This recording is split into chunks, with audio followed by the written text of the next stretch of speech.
السلام عليكم ورحمة الله وبركاته. بسم الله الرحمن الرحيم. الحمد لله نحمده ونستعينه ونستغفره ونعوذ بالله من شرور أنفسنا ومن سيئات أعمالنا. من يهده الله فلا مضل له ومن يضلل فلا هادي له وأشهد أن لا إله إلا الله وحده لا شريك له وأشهد أن محمدا عبده ورسوله. أما بعد فإن أحسن الكلام كلام الله وخير الهدى هدى محمد صلى الله عليه وسلم وإن شر الأمور محدثاتها وكل محدثة بدعة وكل بدعة ضلالة وكل ضلالة في النار. So in the first lesson yesterday we spoke first of all about the value of life, the value of time, and we mentioned some ahadith in this regard, some athar from the Sahaba in this regard, about the value of one's time. And within that context, we explained that a person's life, the life of a human, is divided into 5 stages, as per what Ibn al-Jawzi rahimahullah ta'ala explained in one of his writings, a book called Hifdhul Umar. So in this book he explains that there are 5 stages. The first stage is from birth to bulugh, to the time that you reach maturity. In this stage you are dependent mainly upon your parents to give you tarbiyah, and they prepare you for adulthood. So at the time of bulugh, at the time when you reach the age of discernment or maturity, then you become a shab. You become an adult, a young adult. And this adulthood lasts for another 20 years, as per what Ibn al-Jawzi explained. So from 15 to 35, these 2 decades are the period of your shabab. After this, it is the period of kuhula, which lasts another 15 years, which is from 35 to 50. And then you reach the age, or the stage of shaykhuha, which is another 20 years till you reach 70. And from 70 onwards, it is al-haram, which is you reach old age and you decrease over time in your ability to reason and think and so on and so forth until you become senile. So we mentioned in this context that the second stage of your life, the stage of your shabab, when you are a youth, a young adult in fact, because I mentioned yesterday that the idea of adolescence, this never existed before the 20th century. And this idea of adolescence, where you slowly become a legal, an adult who is then legally responsible at the age of whether it is 18 or whatever else, this concept never existed before the 20th century. It is something that is social, it is invented, it arose due to social circumstances. But if you look into all civilizations, all nations before that time, you will see that a child became an adult, a responsible adult at the age of, at the age of 10, 11, whenever they reached that maturity. And so this is a point that I want to mention here briefly, which is that adolescence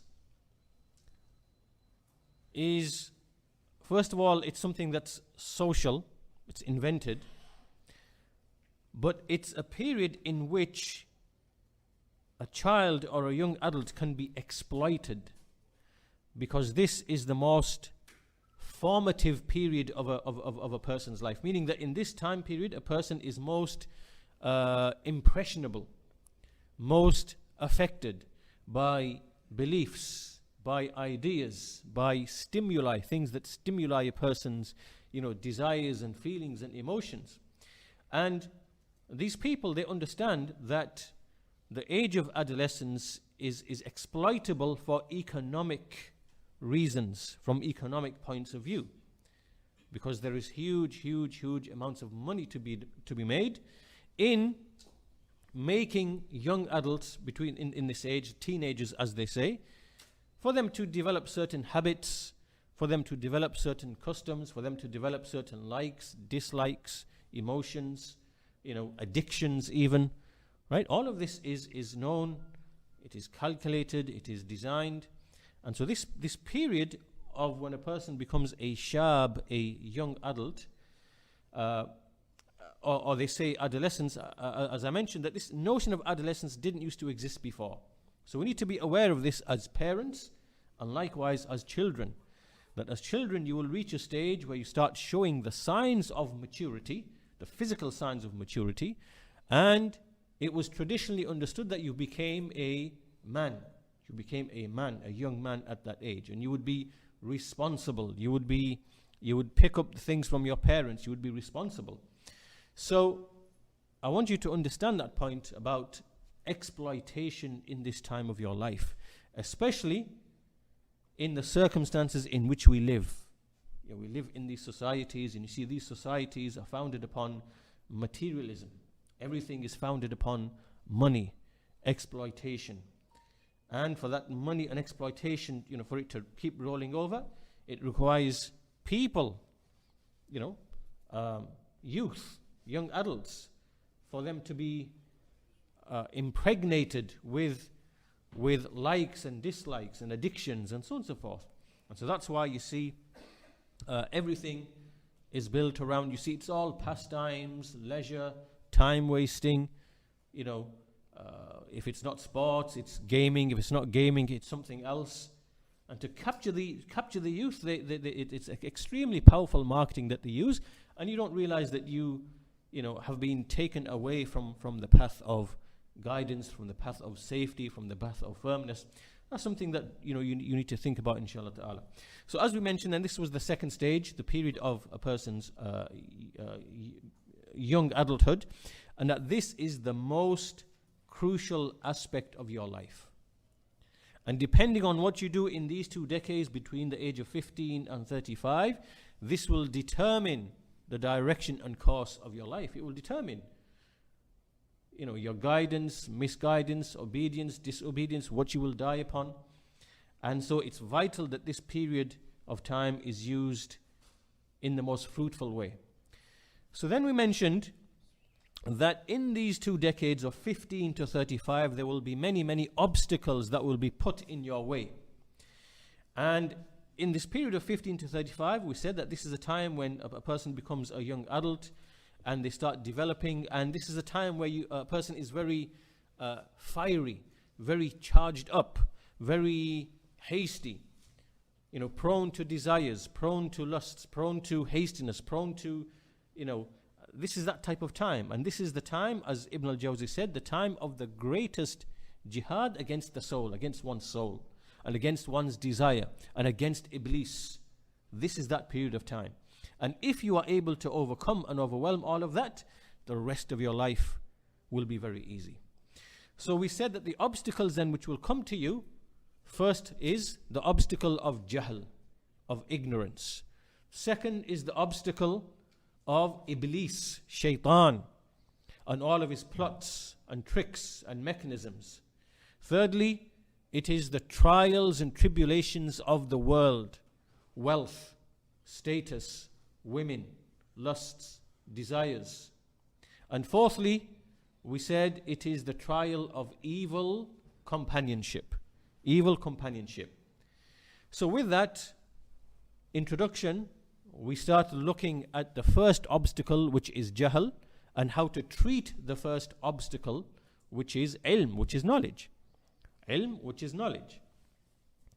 So one of the main reasons why people go astray in this period is because of jahl, is because they do not, it's like a tree. You have a tree whose roots are firmly planted on the ground. And that's because that tree has been nourished with knowledge, with water, with nutrients. The roots, they expand into the soil, and they go horizontal in every direction. So the tree now is firmly established. If the wind was to come, a powerful wind, it would keep its ground. It would not be overturned. And so this is the consequence of knowledge, of ilm. A person has rusukh, firmly established. So the reason why people go astray, either due to doubts, misconceptions, so they go astray in ilm, or why they go astray in terms of lusts and desires, is because the knowledge is not present. So jahl is one of your greatest obstacles. So to treat this issue of jahl, we started looking at ilm, knowledge. We said that the Messenger of Allah ﷺ was sent with the religion of ilm and amal, knowledge and action.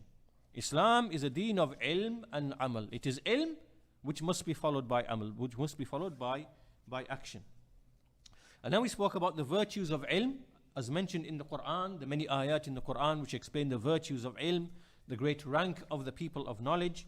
And likewise from the ahadith, we looked at the virtues of treading out on a path to knowledge and the great rewards which are found for someone who comes to the masjid to seek knowledge or to teach knowledge, how this person will have the reward of a hajj, equivalent to a hajj, as we mentioned in the authentic hadith that we narrated yesterday.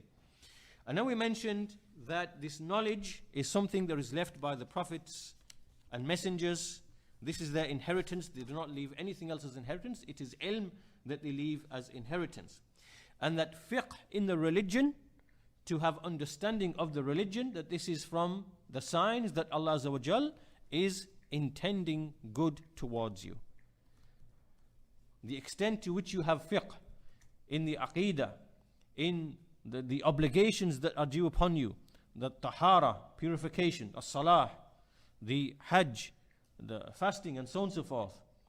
And the fiqh that you have, this is a sign that Allah is giving you khair, giving you goodness. He's intending good for you, in that He's granting you understanding of the deen so that you can worship Him upon basira.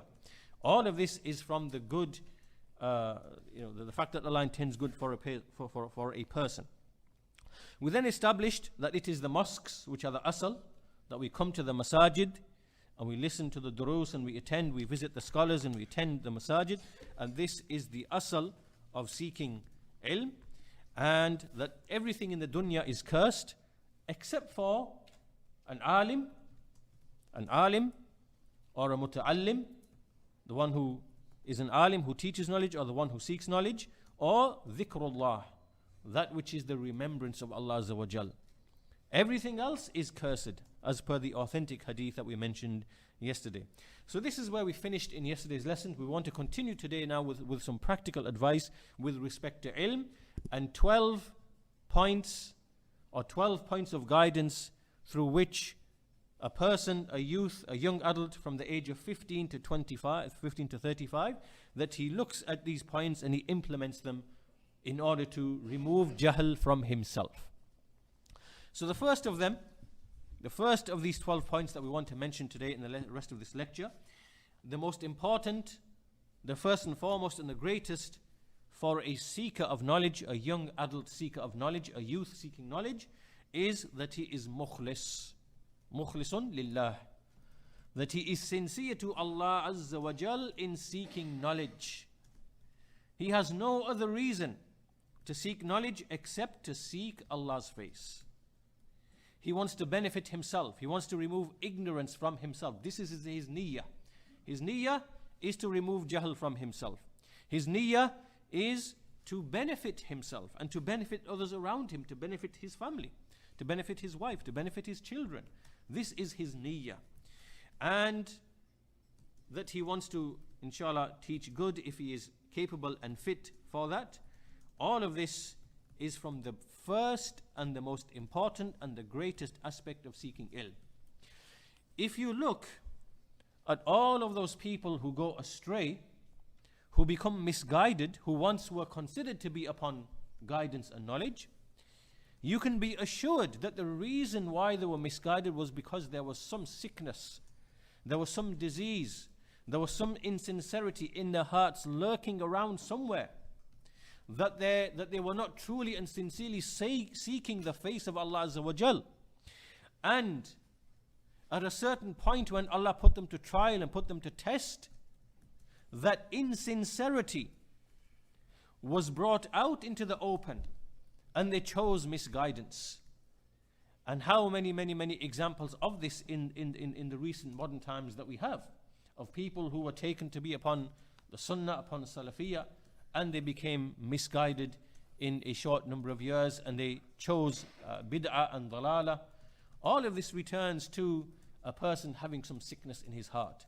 And from those sicknesses is that a person is not sincerely seeking ilm purely and only for the face of Allah Azza wa Jal. And against this, there are severe warnings in the Sharia.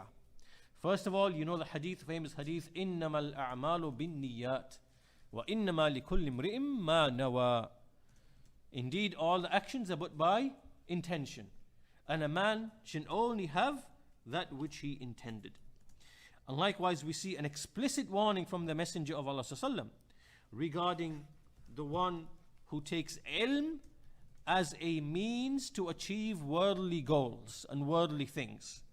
You know the hadith, the great hadith about the first people to be called to account on Yawmul Qiyamah, and amongst them, 3 men. Amongst those 3 men, or the types of men, is a man who learned knowledge, تعلم العلم وعلمه وقرأ القرآن فأتي به فعرفه نعمه. So he acquired knowledge, he learned the Quran, he taught knowledge.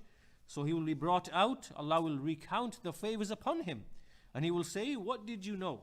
What did you act? What did you do for these favors? And the man will say, تعلمت العلم وعلمته وقرأت فيك القرآن. I acquired knowledge, I taught knowledge, I read Quran for your sake.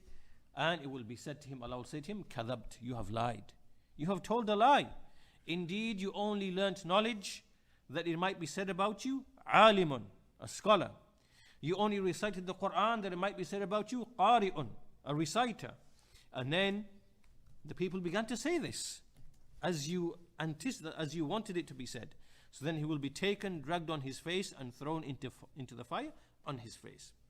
So this is from the greatest trials that any one of you can face in his path to knowledge, in his path of removing ignorance from himself.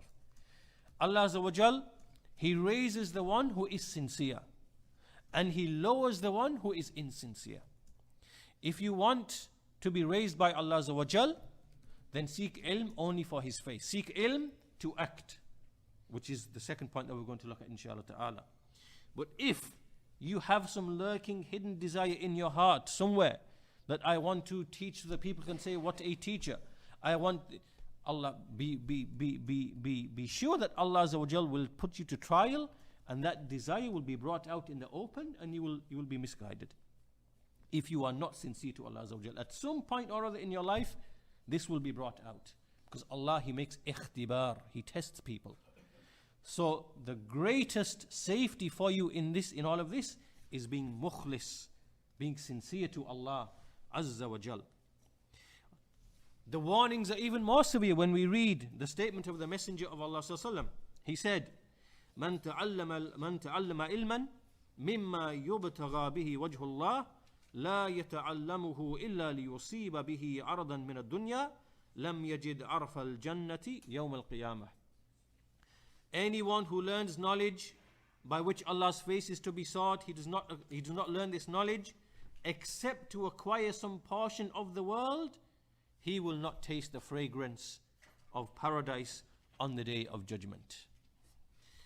And so anyone who acquired ilm because there are some worldly things he wants to become a teacher. His intent behind knowledge is that I want to have a profession. Right? It is not because he's seeking the face of Allah Azza wa Jal. It's because he sees it as a means of having an easy profession so he can acquire wealth. Likewise, another person might be, he wants to attain some status.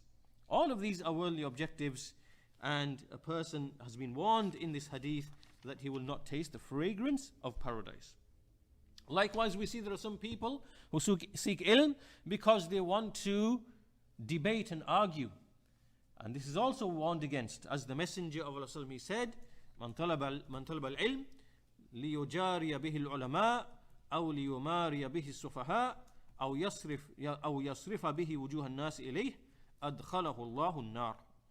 Whoever sought knowledge so that he can contend with the scholars, wrangle with the scholars, or that he can stupefy the ignorant people, the foolish people, like amaze them by way of this ilm, or that he can start turning the faces of the people towards him, looking in his direction, then Allah Azza wa Jal will enter him into the fire. And likewise in another hadith we see the command لا تعلموا العلم لتباهوا به العلماء أو لتماروا به السفهاء ولا تخيروا به المجالس فمن فعل ذلك فالنار النار. That do not seek knowledge in order to debate and argue with the scholars, nor that you may again stupefy or argue and amaze the foolish people, and nor that you may, that when you sit in the gatherings look towards you, or they, so all of this, whoever does this, then the fire. So ya ikhwan, this is the first and most important thing, that you must be mukhlis to Allah Azza wa Jal. Anyone who is mukhlis, he is automatically protected from shaitan, as we see in the Quran, illa ibadaka al-mukhlisin, except those except those of your servants who are mukhlis, who are sincere. Shaitan is unable to misguide them, to tempt them. So ikhlas is an automatic protection from shaitan. So this is the first and most important thing in your pursuit of seeking knowledge.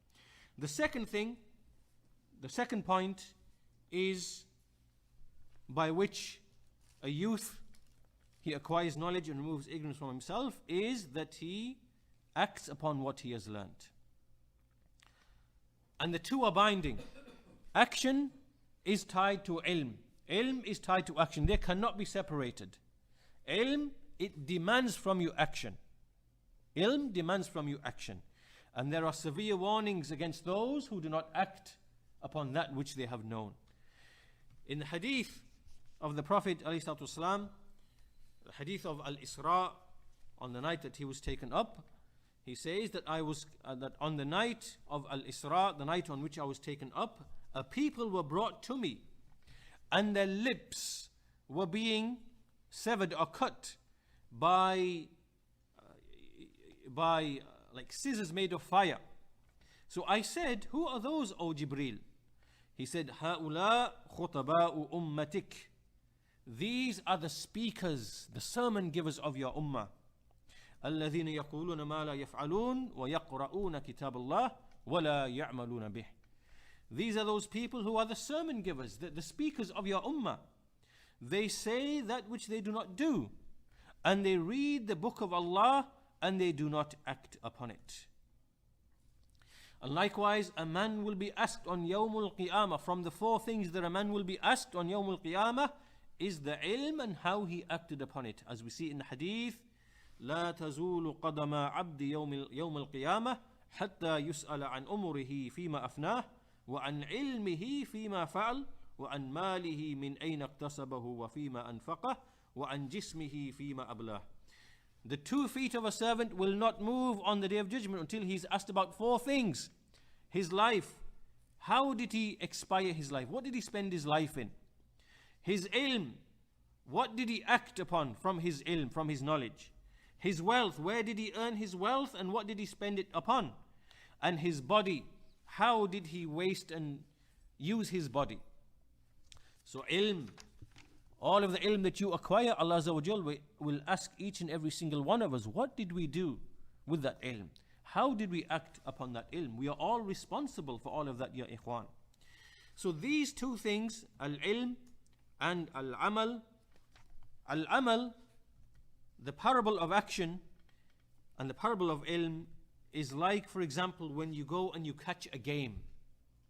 You go out and you catch a game. You catch an animal or something. So now you've acquired the animal. However, if you do not bind and tie the animal will immediately disappear. So knowledge, you acquire the knowledge. How do you tie the knowledge? You tie it by acting upon it. You make it firm by acting upon the ilm. And this is what the scholars explain, that ilm and amal, the example or the parable of that.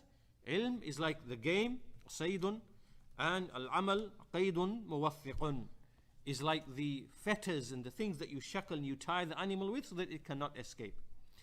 And we see from the Sahaba radiallahu anhum that they had a certain methodology. So they would learn 10 verses of the Quran. They would not exceed 10 verses of the Quran. They would learn them, they would memorize them, they would understand the meanings of these ayat in the Quran. Then they would see what rulings could be derived from these ayat. Then they would act. And this is why they would say, فَتَعَلَّمْنَا الْعِلْمَ وَالْعَمَلَ جَمِيعًا.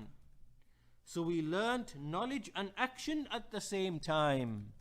Look at the manhaj of the Sahaba. They learnt knowledge and action at the same time. They not just learn knowledge. Memorize something, learn something, hear something, and that's it. Rather they said, فَتَعَلَّمْنَا الْعِلْمَ وَالْعَمَلَ جَمِيعًا. We learnt knowledge and action at the same time together. And this was the way of the Sahaba radiyallahu anhum. And likewise they themselves used to teach their students knowledge and action alongside it as well. And so this is the greatest of what makes you keep the knowledge. And you know from experience, let's give a few examples just by way of the adhkar and the Quran. If you learn the adhkar, the things that you say, for example, when you enter the house, leave the house, go to sleep, enter the bathroom, leave the bathroom, and for all the other things when you go on a journey, it is only practice that allows you to recall them. Immediate recall, because you are acting, you are doing this day in, day out. This is knowledge which has been tied down. Likewise with the Quran. When you memorize the Quran, you will find that those surahs in the Quran that you recite in the prayer, every time you recite it in the prayer, it becomes more and more firm. You can recite it at will from memory. The more that you recite it in the prayer, in the nafil prayer, in the wajib prayer, you find from experience that it remains with you. So this is what we mean, that acting upon the knowledge is a way to tie down the knowledge. So this is the second thing. First is al-ikhlas. Second is al-amal, to act upon the knowledge. An action is a sign that you are sincere.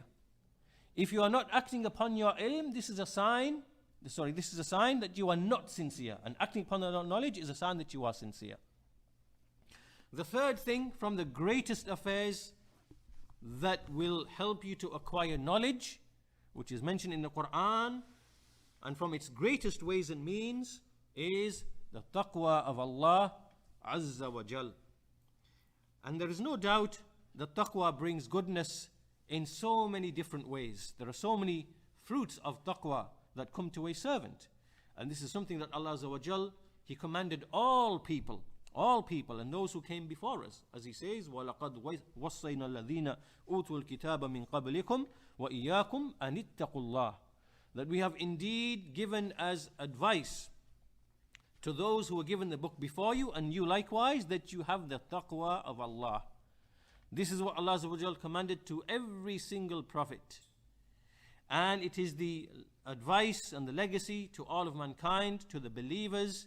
It is that which the Messenger gave to the believers. He would often remind them of the taqwa of Allah Azza wa Jal. What is this taqwa? We see that there are numerous definitions which have been given by the Sahaba, the Tabi'een, and those after them. And from them is the statement of Talq bin Habib, that taqwa is that you work obedience to Allah, al-amalu bi ta'atillah Azza wa Jal, that you work obedience to Allah, ala nurim min Allah, upon a light from Allah, meaning upon ilm, upon basira. Tarju thawab Allah. And at the same time, you are hoping to attain the reward from Allah.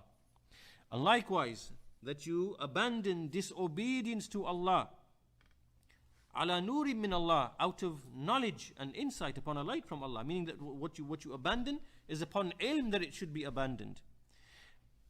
Takhsha iqab Allah, and you do this whilst you are fearing the punishment of Allah. All of this together is the definition of taqwa. Likewise, we see from another definition is that Allah Azza wa Jal only sees you in those things in which He commanded you, and that He does not see you in those things in which He prohibited you. This is another definition of taqwa. Another definition is that it is to put between yourself and between the punishment of Allah Azza wa Jal a barrier. And that barrier is to do that which He commanded and keep away from that which He prohibited. This is the barrier. Right? And likewise, another definition that we find in the poetry, we see خلي الذنوب صغيرها وكبيرها فهو التقى واصنع كماش فوق أرض الشوك يحذر ما يرى. So he says, abandon sins, the small and the large. This is taqwa. This is piety. This is fear of Allah. And do as you see the one who is walking over a land in which there are thorns that will harm him. So how does he walk? He walks, he lifts his garment up, he takes his steps very, very carefully. And this is the meaning of taqwa, to take caution, to be aware, to take caution. We see that from the benefits of this taqwa, which relates to our topic, is that anyone who has the taqwa of Allah, Allah will teach him. Allah will be the one who teaches him, as we see in the ayah in Surah Al-Baqarah, وَاتَّقُوا اللَّهِ وَيُعَلِّمُكُمُ اللَّهِ. Have the taqwa of Allah, and Allah will teach you. Allah will instruct you. Allah will teach you. So taqwa and knowledge, they are like this. If you want to be taught, and you want to be taught by Allah Azza wa Jal, then have the taqwa of Allah Azza wa Jal. And we see that disobedience to Allah is a means of a person losing the ni'mah, losing the barakah. We all have probably heard about the poetry from Imām al-Shafi'i rahimahullah ta'ala, when he complained about the poorness of his memory to his teacher Waqi'. And so he mentions this in a poetry, شَقَوْتُ إِلَى وَقِيءٍ سُوءَ حِفْظِي فَأَرْشَدَنِي إِلَى تَرْكِ الْمَعَاصِي وَأَخْبَرَنِي بِأَنَّ الْعِلْمَ نُورٌ وَنُورُ اللَّهِ لَا يُؤْتَاهُ عَاصِي. لَا يُؤْتَاهُ عَاصِي. I complained to Waqi' about the poorness of my memory, and he directed me to abandon disobedience, and he informed me that knowledge is light, and light, the light of Allah, is not given to the disobedient. So you see that by sins and disobedience, you will find a decrease in your memory, a decrease in your intellect. This over time is something that will definitely happen if you persist in sins. Your memory will decrease, your ability to recall will decrease, your ability to reason and think and make the right choices, your aql will decrease. All of this is from the evil effects of sins, and this is an obstacle in front of you and in front of ilm, seeking ilm. So this is number 3, the taqwa of Allah Azza wa Jal. The fourth practical thing, or the fourth piece of advice, is that you must be very clear about your objective, the ghaya, and you must have clear plans, clear steps. Right? If you do not have these two things, you will be in every valley. You will be walking in every direction. One time learning this topic, another time learning that topic, another time learning this topic, one time engrossed in this book, another time engrossed in that book, all over the place. So you must have a practical method, and this is that first of all you must have wuduhul ghaya. What is it? What is your objective? And secondly, how are you going to fulfill that objective? These are two things that you must be explicitly clear about when you want to seek a specific type of ilm. Right? You can't just have a vague general idea in your mind that I want to seek ilm. I want to go and seek knowledge. And you ask him, well, what is it that you want to seek? What is your objective? And what is the outcome that you want? He says, well, I don't really know. I just want to seek ilm. This person is lost, really. This person doesn't have a clear direction. So to illustrate what I mean, or what is meant, by way of example, let's say that you want to have a good grounding in Tawheed. And let's say that you want to be aware of the doubts and misconceptions that are put against the Tawheed of the messengers. So you have to have wuduhul ghaya. You have to have a clear objective. Clearly, what is it that you want to achieve? Right? So you say to yourself, well, okay, I want to understand the book Al-Qaaidah Al-Arba', the 4 rules pertaining to shirk. I want to really understand this book, and I want to understand this book by going to the explanations of the scholars so that I understand the key issues that are raised in this book. And I want to know the text, I want to know the verses involved, and I want to know the structure. And so now you've got the objective in your mind. Now the next step is what's the takhteet? What is the steps you're going to achieve this?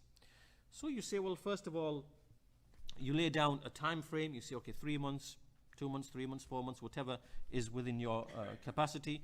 Then first of all, in the first week or 2 weeks, I want to memorize the text. It was a verse, one is short, 4, 5 pages, 6 pages. Or the first few days, I want to memorize the text. Then I'll just get a broad understanding by looking through the explanation of so-and-so sheikh. Sheikh Ubaid, Sheikh Zaid, Sheikh Ahmed al-Najmi, they all have explanations. Let me see if it's available. Let me just go through and see what points are made by each alim. So I'll jot down the notes of each alim, and then I'll move to the next explanation and see if there's any points which I haven't already got. I'll add them to my notes. And I'll move to the next explanation. Then what I'll do is I'll find some more cassettes or some more books. Let me listen to them. And as I'm going, if there's any questions that arise which I'm not sure about or which I may have misunderstood, then let me write this question down. Then I'll go to a person of knowledge, if not, then to a student of knowledge, and I'll ask the questions and have those things resolved. So now this person has a clear objective, he's got a clear methodology, and within a couple of months, he will have, made a concrete, he will have achieved something concrete by way of this, right? So this is what we mean, that you must have wuduhul ghaya, a clear objective. What is it that you're trying to do? What is it that you're trying to understand, that you're trying to achieve? And secondly, how are you going to do this? The lack of this, the absence of this, is something that causes a person to seek knowledge for years and years and years and years. And at the end of it, he hasn't really mastered anything. He hasn't mastered anything. He's just in every direction. He knows a little bit about this, a little bit about that, a little bit about this. And it's all really at the surface level, at the surface. There's no depth of understanding. He couldn't repel a shubha if it came to him, right? We don't want to be students of knowledge like this. We want to be genuine, solid students of knowledge. And to achieve this, then you must have, as we said, wuduhul ghaya and takhtit sahih, like a correct outline and a correct plan. So this is the fourth step that you must have on the path to knowledge. The fifth step is from the means of acquisition of knowledge, is that you must know and understand how. So when you've got the ghaya and you have the takhtit, then what is the methodology? There's a certain process that you take.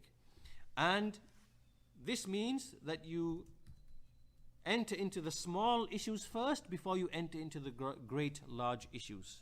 Right? So this is point number 5 now. Right? That when you on the path to knowledge, that there's a certain methodology that you follow.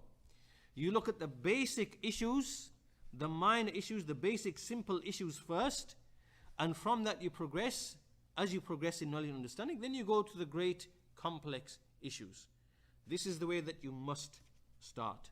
You cannot go to the great complex issues, whether in fiqh, whether in aqeedah, whether in tawheed, whether in whatever. You must start with the basic fundamentals, the small issues, work around them, and then slowly build on top of that. So for example, you know that in every discipline, in every field, whether we are speaking about tawheed, aqeedah, fiqh, and so on and so forth, tafsir, and so on and so forth, you know that there are books which are the simple basic books, and then there are intermediate books, then there are the detailed complex books. It is foolish for a person to think that he is, so clever and so smart that he can jump into the big books. This is not a student of knowledge. This is a person who, Allahu Alam, what his objective might be. But this is the way that the scholars explain that a person must seek knowledge in this particular way, because he is building a foundation. It's like building a house. You lay the simple foundations first, and then on top of that, once they are in place, then you build the rest of the structure as complicated as it gets. This makes sense. And likewise, this is how you build your knowledge as well. So the example is given of a bird, as Imām al-Dhahabi, he says, that anyone who enters into the great complex issues before the small ones, then he says, كَيْفَ يَطِيرُ وَلَمَّا يُرَيِّشْ. And this, the example of this is like a bird which just comes out of the egg hatches and the bird comes out. And if this bird tries to mimic its parents and fly out of the nest in the first instance. It's going to land and it's going to break its neck, or it's going to die. Right? And this is the same thing for a person who sets out on the path of knowledge. He wants to make this huge leap, and he wants to start speaking about the great serious issues, which are only for the scholars, or which are only for the senior students of knowledge. This person will, metaphorically, he will break his neck, or his back will be broken, because he's trying to do something that he's not capable and fit for, and he will be exposed in one way or another. So there is a certain way that you follow, and this applies to all fields, whether it is Tawheed, whether it is, so before you start reading, for example, the Rad against Ahmad Zaini Dahlan, on all the complex issues to do with Tawassul and Shafa'ah and so on. So before you do that, start with the 4 rules. Start with the 3 principles. Start with the basic books on Tawheed. Don't jump into complex issues that you are not fit for. This is what we mean. And same with Aqidah. Start a basic book, Al-Wasitiyya or Lum'atul I'tiqad. Don't start jumping into the, Bayan Talbis al-Jahmiyya or, Ta'arud al-Aql wal-Naql and all the big complex books. Don't do that. And there are some people who do that, but don't do that. You start with the basic things and you build. And the same in fiqh, the same in tafsir, the basic books in tafsir. This is how you proceed, and this is how you will build a solid, strong construction of a house. So this is point number 5, that follow the specific methodology in seeking ilm. Point number 6 is that you must give the greatest attention or great attention and occupy yourselves with the books of the Salaf. The books of the Salaf. Because in the books of the Salaf there is a huge amount of benefit. And of course, when we say the books of the Salaf, we mean the basic books that have been written like Usul al-Sunnah, Sharh al-Sunnah of al-Barbahari, and the various books on creed and methodology that those scholars that they wrote to clarify the deen of Islam, to clarify the Sunnah, to clarify bid'ah. In those books there is a tremendous amount of benefit. And the reason is this, because the innovations which appeared in the first 3 centuries of Islam, you find that everything which came thereafter, those people are just simply inheriting those same innovations. The only difference is that the way they are presented, the way they are argued for might change slightly here and there. It might appear in a different form or a different way, but fundamentally those misguidances are essentially the same. So you have the bid'ah of the Khawarij, the Rafida, the Murji'ah, the Qadariyah in the 1st century of Islam. Then in the 2nd century of Islam, there's different orientations which appeared. Ilmul Kalam, then Tasawwuf, then Ra'i in fiqh, which is speaking with opinion, and then Falsafa, which is the use of philosophy and so on and so forth. And likewise, what the Sufis do of Kashf and Dhawq, where they believe in illumination through spiritual practice. All these things, they came into the Ummah, and likewise the bid'ah of the Batiniyah, the secret hidden knowledge and secret tafsir of the Quran. Then as time went on, these orientations, they merged some with others, and schools of thought became developed, and then those schools of thought grew, and then a people inherited that bid'ah, and it remained in the Ummah till this day of ours. So today you look everywhere, we have the Khawarij, the Ibadiyya, we have the Batini, we have the Nusayriyya, we have the Rafida, we have everyone, Aqlaniyya, who are inheritors of the Mu'tazila, right? So the Mu'tazila are present, but it's just under a different name, Aqlaniyya, So when you go back to the books of the Salaf, it gives you a firm grounding to be able to recognize all of these innovations in their modern appearances, in their modern manifestations, right? So the books of the Salaf, we have to give utmost importance to the books of the Salaf, and likewise the explanations of those books by the contemporary scholars, of which there are plenty of them. This is the 6th point. The 7th point is that, and this is very important, this point as well, which is that a person, he must, whilst he is seeking knowledge, he must train his mind to understand what it is listening to and what it is reading. And now this is very important for you to understand this point, because, and from experience you will recognize this as well, which is that you see that many people, they depend, like when you are listening to the lecture now, and you are so engrossed in taking notes that what's occupying your mind is, let me get down every word as it is said. But you're not really understanding what is being said. So all that's really happening is that you're transferring words from a person's mouth to words on a piece of paper. Right? And this is what your mind is being used for. So you're not really understanding you're not understanding the points. And then you will go away and you will say, well, okay, yes, I've got everything written down now, I'll go and revise it tomorrow, I'll revise it next week. And lo and behold, it's 6 months later, a year later, 2 years later, and you've never gone back to those notes ever. So all you've done is you've just become like a transcriber of taking words from someone's mouth and just putting them on a piece of paper. Right? So this is what we mean, i'malu dhihan, that you actually use your mind whilst you are acquiring and seeking knowledge. And to understand this, you have to look at the Salaf. Obviously, we're not saying that we can mimic the Salaf, but there are some examples given. I'll give you an example. The example mentioned here from Imām at-Tirmidhi, rahimahullah ta'ala. He heard from a sheikh 2 volumes of hadith. Right? He heard from a sheikh 2 volumes of hadith. The sheikh recited them to Imām at-Tirmidhi. So on another occasion, on a journey, he came across and he met this sheikh. He met him in a journey. So he said to the sheikh, "Oh sheikh, I want you to read those 2 volumes of hadith to me." And the sheikh was under the impression that at-Tirmidhi has with him 2 written volumes by which he is going to revise and compare what the sheikh is reciting. Right? You get that, yeah? He's saying to the sheikh, recite what you read to me earlier. And the sheikh was under the impression that this student has got books with him and he's going to read in the book as the sheikh is reciting. So the sheikh repeated everything, read the 2 volumes of hadith, and when he finished, and he took hold of the papers that he thought were the volumes in which the hadith was supposed to be written, and they were all blank. And so the sheikh became angry. He said, you asked me to recite, are you not ashamed that you make me think that you have awraq, that you have papers and you have nothing with you? And so what Tirmidhi said, I told him that, look, I've memorized all of them. The first time that you recited them to me, I actually memorized all of them. Then he rehearsed those ahadith back to the sheikh, every single one of them with the exact same letters and vowels. And then the sheikh said, well, maybe you just memorized them before you came to me. Maybe you just did it before you came to me so you could impress me. So then at-Tirmidhi said, okay, recite to me something else.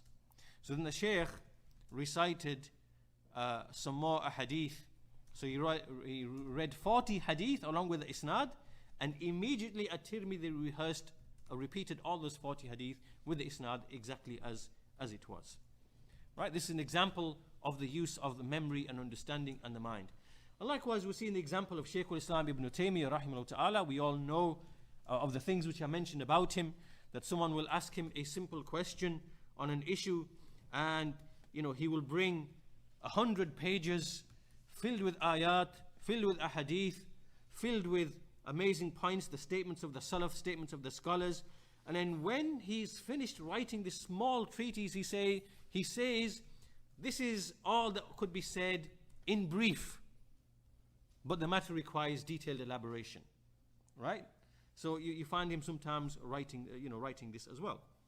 So the point being that we're not saying that we will become like at-Tirmidhi or Ibn Taymiyyah, but you have to engage the mind when you are acquiring knowledge. Now, one of the ways that you can do this, I'll give you a practical tip and a practical advice, is that every khutbah, when you come to every khutbah on a Friday, make it your goal to memorize the basic structure of that khutbah, so that when you leave Jum'ah, you can say and repeat to your family or to whoever else, yes, the khatib, he began with this ayah, and then he mentioned this point, and after this he mentioned this, then later he did this, then he mentioned this point and explained this and this. So if you can recall the basic structure of the khutbah, this is good.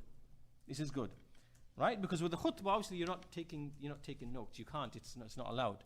Right? You're just listening to the khatib and you are paying attention, and you're trying to remember what he's saying. So if you do this every week, then after a certain amount of time, you should be able to memorize the structure of each and every khutbah. And once you've done that, then transfer this same method to lectures. Have a pen, have a notepad, but don't just make your goal just to verbatim write everything, because then you're just your mind's engrossed in copying and writing. It's not engrossed in understanding and what is actually being said. So keep this in mind.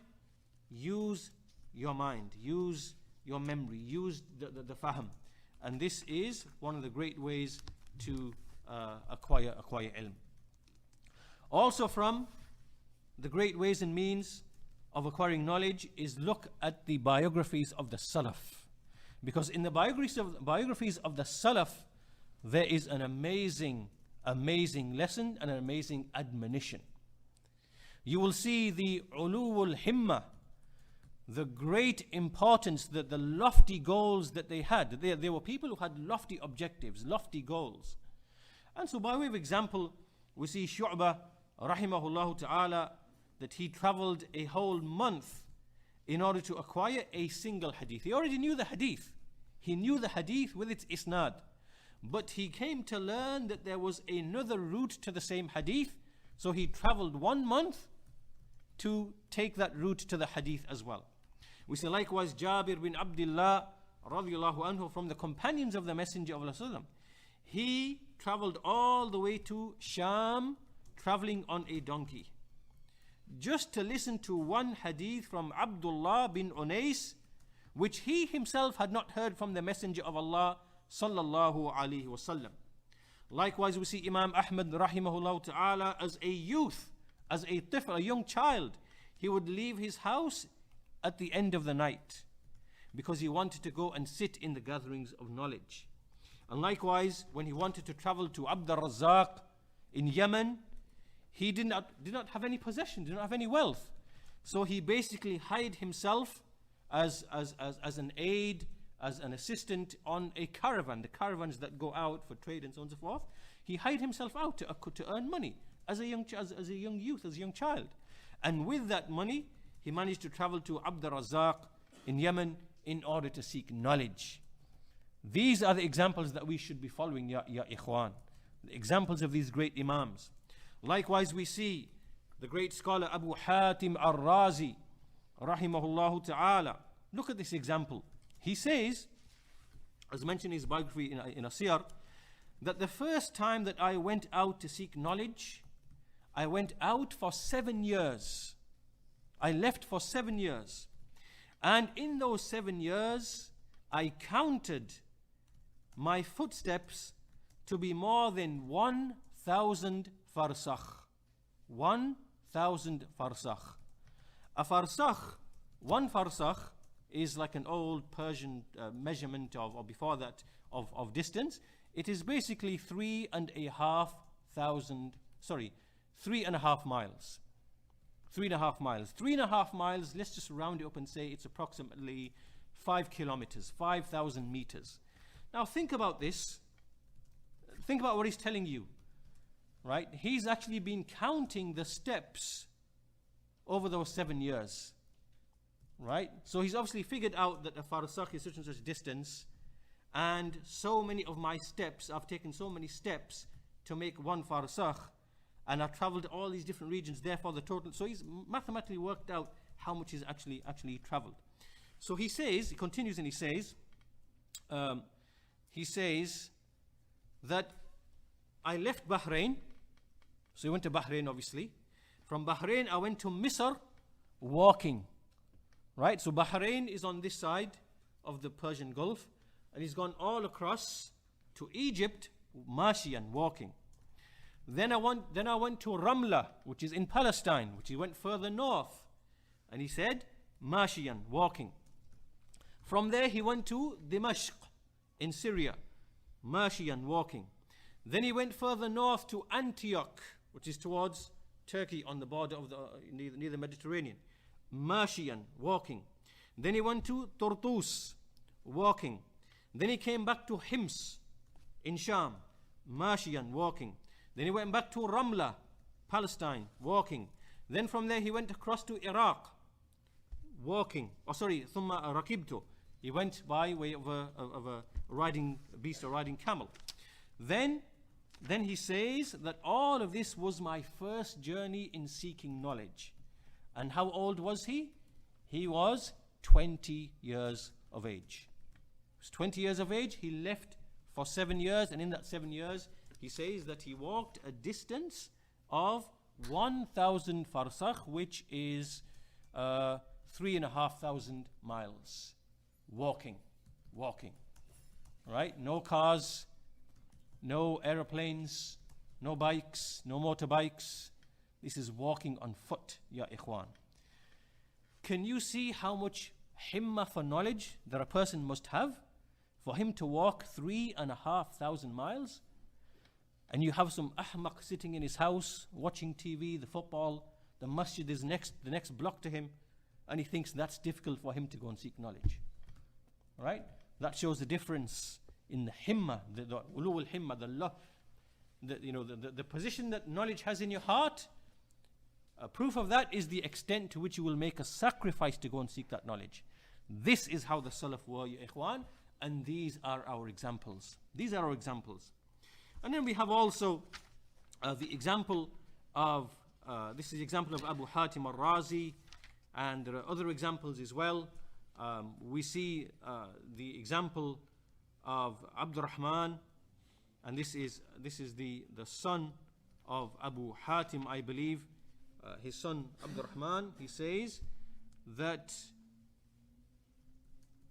it is said about him that he would follow his father to the masjid and read knowledge to him. Then he would read to him whilst on the path, on a journey. Then we'd read to him when his father was inside the house. Then we'd read to him while his father was in the khala, relieving himself. And likewise, he would read to his father when he was sitting in a sitting and drinking, just having some water.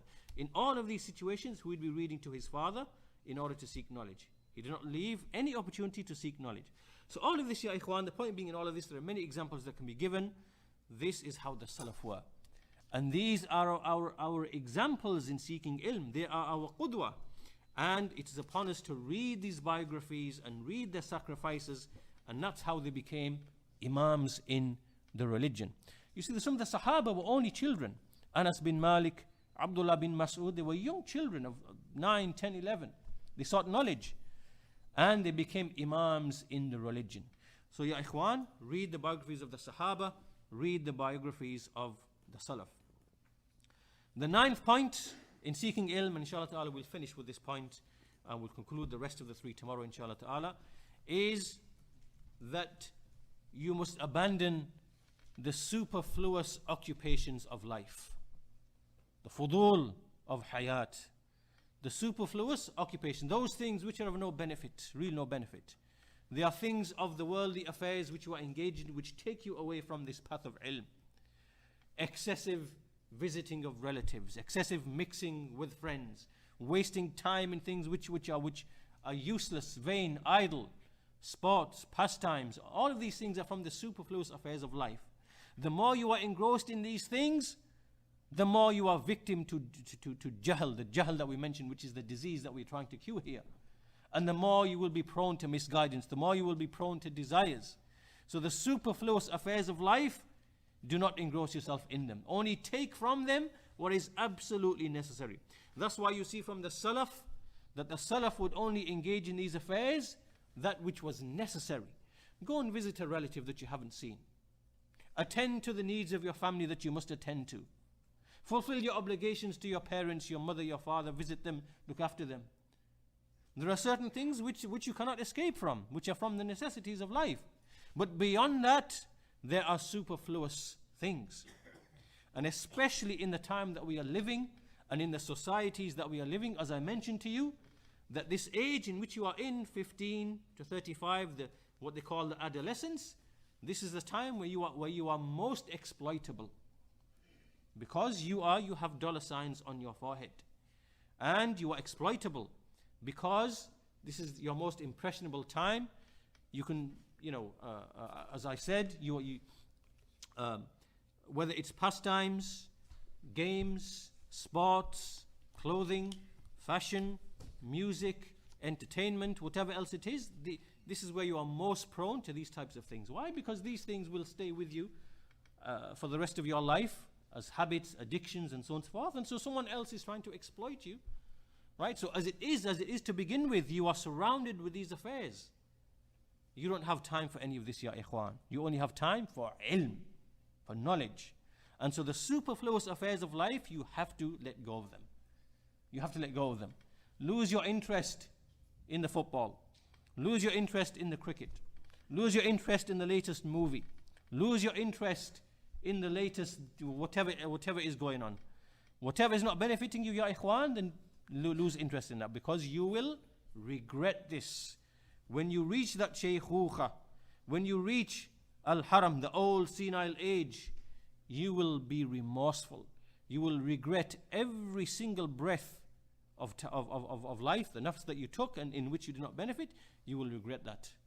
Wallahi, you will regret that. So if you want to be serious in seeking ilm, if you want to be upon istiqamah, you have to make a conscious decision to leave the superfluous affairs of life. I'm not saying that you can't enjoy the things which are halal for you to enjoy. There are things that you can do which are lawful for you to have a bit of leisure, a bit of pastime. We're not saying that. But we are saying that there are things which are superfluous to your life, which will take you away, which will divert you. Abandon all those things. So this is point number 9. And we will conclude with this, inshallah ta'ala, at this point. And we have another 3 points. We'll conclude them in tomorrow's lesson, inshallah ta'ala. So with that, we will conclude. وَجَزَاكُمُ اللَّهُ خَيْرًا. And we'll leave the stage now for our brother Abu Khadija to continue with his lesson, inshallah ta'ala.